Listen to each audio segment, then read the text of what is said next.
The Arctic Ocean, August 1931. A battered submarine creaks under the weight of a frozen ceiling. Inside, 20 men shiver in a steel coffin, their breath fogging in the frigid air. The walls groan as ice scrapes above, a sound like nails on a chalkboard. Sir Hubert Wilkins, a celebrated explorer, stares at a blank radio, his face etched with desperation. His crew, exhausted and mutinous, whisper of sabotage.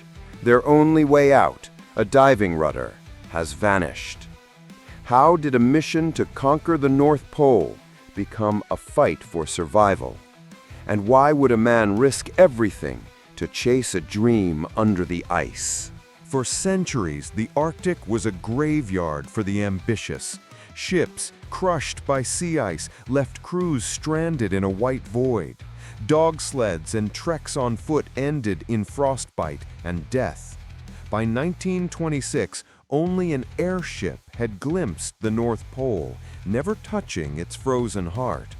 Unlike the South Pole, rooted in land, the North Pole floats in the Arctic Ocean, cloaked in shifting ice. It was a place no one could claim until Sir Hubert Wilkins, a decorated explorer, dared to try. Wilkins wasn't just chasing glory. He believed a submarine could unlock the Arctic's secrets, its uncharted depths, its hidden currents, its role in global weather. But to get there, he'd need more than courage. He'd need a machine unlike any other, and a world watching his every move. Wilkins' dream wasn't cheap. He poured his savings into the expedition, lectured tirelessly, and wrote a book to drum up funds. Still, it wasn't enough. Enter William Randolph Hearst, a newspaper magnate with a knack for turning stories into spectacles. Hearst saw Wilkins' voyage as a headline goldmine. Man conquers North Pole from below. In exchange for exclusive publishing rights, Hearst bankrolled the mission. But there was a catch. Hearst wanted a stunt to captivate the world. His plan? Have Wilkins' submarine meet the Graf Zeppelin airship at the North Pole, a dramatic convergence of sea and sky. If Wilkins pulled it off, Hearst promised $150,000, a fortune in 1931. The pressure was on, and the world's eyes were watching. To reach the pole, Wilkins leased a retired World War I submarine, rechristened the Nautilus. Naval architect Simon Lake transformed it into an Arctic explorer, reinforcing the bow with steel and concrete, adding sledge runners to glide under ice, and fitting hydraulic arms to dodge hazards. Ice drills, capable of boring through 20 feet of frozen crust, promised escape if trapped. A diving chamber replaced torpedo tubes, letting scientists probe the ocean floor. But Wilkins had doubts. The gadgets felt untested, even dangerous. The ice drills failed in trials, and the shock absorber risked lodging in the ice, trapping the sub. Wilkins begged for a photosensitive cell to gauge ice thickness, but Lake, who controlled the sub, refused. The Nautilus was a marvel on paper, but retrofitting a war-weary vessel was a gamble, and Wilkins was running out of time. June 1931, the Nautilus set sail across the Atlantic, a tiny speck against towering waves. Inside, conditions were hellish. 20 men shared one exposed toilet between roaring diesel engines. There were no seats.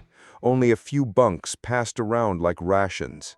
Seasickness was rampant, and when the bilge pump failed, sewage and oil sloshed at their feet. Wilkins radioed Hearst daily, his updates grim. A wave swept the deck, tearing away the bridge screen.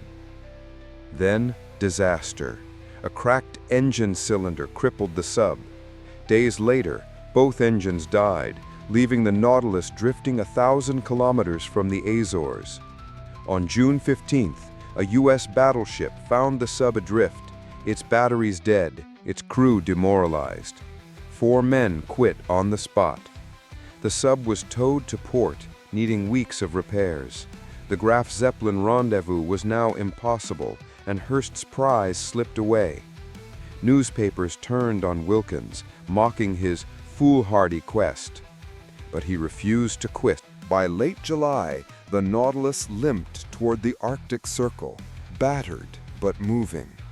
On August 15th, it reached the last outpost before the frozen unknown. The crew, hardened by months of repairs, collected data on warm, deep-sea currents, discoveries that thrilled scientists back home. On August 19th, the first ice floes appeared, a shimmering barrier under the midnight sun. Wilkins felt a flicker of hope. Maybe he could still make history. But the Nautilus was no match for the Arctic. Its bare metal hull offered no insulation, leaving the crew shivering in sub-zero temperatures. Lead from soldered pipes poisoned their water. Food poisoning swept through the ranks. The sub's cramped quarters, barely room to stand, felt like a tomb. Yet Wilkins pressed on, driven by a mix of obsession and fear of failure. On August 22, Wilkins ordered the Nautilus to dive beneath the ice. The crew held their breath as the sub descended. But nothing happened. The diving rudder, critical for submersion, didn't respond. A diver surfaced with a chilling report. The rudder was gone. Had it broken off in a storm? Or, as Wilkins darkly suspected, had his mutinous crew sabotaged it to end the mission? The question hung like a specter, unanswered. Hearst's papers urged Wilkins to turn back, but private messages from the magnate demanded he push on, citing their deal. Wilkins faced an impossible choice: abandon his dream and face ruin, or risk his crew's lives in a crippled sub. On August 31, he made his call. "Flood the ballast tanks," he ordered. "Set trim 2 degrees down." He would force the Nautilus under the ice by ramming it. The sledge runners screamed against the ice, the hull shuddering as if it might split. The crew braced, faces pale, as the sub lurched forward. For kilometers they scraped along, every creak a reminder of their fragility. Then Wilkins tested the ice drills. They whirred, then jammed, useless against the Arctic's armor. Hours passed in vain. The crew's fear turned to despair. Wilkins' dream was unraveling. On September 6, Wilkins sent the radio message everyone dreaded: "Our Arctic trip is over." The Nautilus limped back, its crew alive but broken. Wilkins had pushed further north than any vessel under its own power, reaching 82 degrees. He'd uncovered data that reshaped science's view of the Arctic. But the cost was steep. His reputation was in tatters, his savings gone. The media branded him a failure. The Nautilus itself met a grim end, sunk off Norway's coast, too damaged to save. Wilkins, once a titan of exploration, faded from history. Yet his failure laid the groundwork for future triumphs. In 1958, the nuclear-powered USS Nautilus crossed the Arctic under ice, a feat Wilkins could only dream of. And in a final tribute, his ashes were scattered at the North Pole, carried by the USS Skate. What drives a man to risk everything in the face of impossible odds?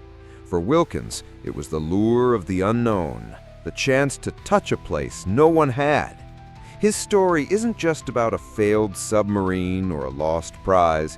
It's about the human cost of chasing the impossible and the quiet legacy left behind. Want more tales of daring and defiance? My next feature on Nebula dives into a Soviet plan to light up the Arctic with artificial suns. Join Nebula for exclusive stories that unravel the machines and dreamers who shaped our world.